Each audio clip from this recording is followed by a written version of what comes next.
Welcome to another edition of For All Seasons. I'm Todd Murray, along with former WVU quarterback Fred Wyant. And Fred, the Mountaineers with another Big 12 game. TCU coming to Milan Puskar Stadium this weekend.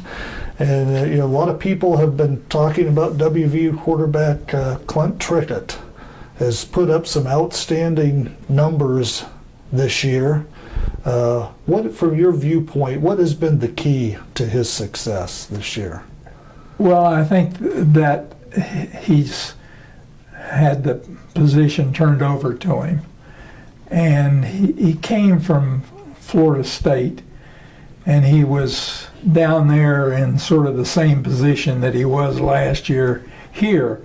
Now, all of a sudden, he knows he can do the job, and he's always done it before. Mm-hmm. And so then Holgorsen decided for the first time that he was going to name him the quarterback. Right.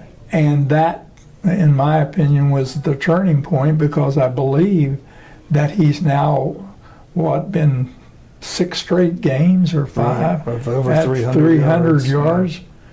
And I noticed him in the Baylor game that he got jammed one time. I was concerned. He got his arm jammed in there, and he came up out of there shaking it. But they were in good shape, and he did a good job. He's he's not the people think he's small, but he's really not that small. He's not as big as Geno Smith or somebody like that. Right. But he's a nice, husky kid, and knows what to do, and moves around pretty well back there. Right. I think he's just done he and the kicker, those are the two guys. Mm-hmm. And then there's a couple those defensive kids that have really come on strong.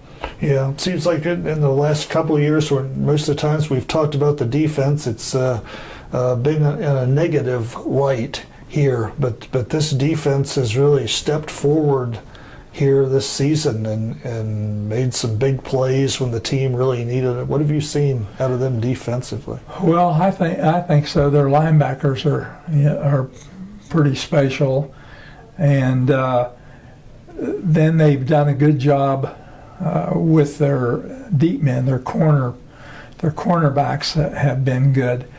And the main thing will be is that they've just got to make sure that be good enough, don't foul.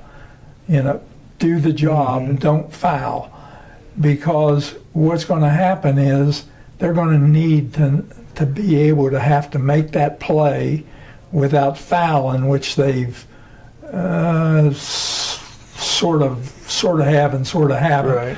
And if they can do that, I think we really got a chance to go all the way there. But if they don't, or if they just start thinking, well, let me give him one more hit and stuff like that, it's like Holgorsen wanted in that game against Baylor. He wanted a kid thrown out of the game because he punched our guy. Well, that thing started 5 minutes before that, mm-hmm. and they need to just get away from that and just pull their players back and let's play football. Concentrate on the game, because it's going to be tough enough. Yeah. Now, this is a TCU team that gave up 61 points, to Baylor a couple of weeks ago. You've got to think if WVU can shut TCU down, and continue as they have been offensively, that they will have an excellent chance of winning this game Saturday. I think so. I think that they can have a tremendous opportunity, because they were awful tough last week. So. Yeah, we will see how it plays out. We'll see how it plays out. Appreciate your time as always. And My please pleasure. continue to follow our WVU football coverage on thedpost.com.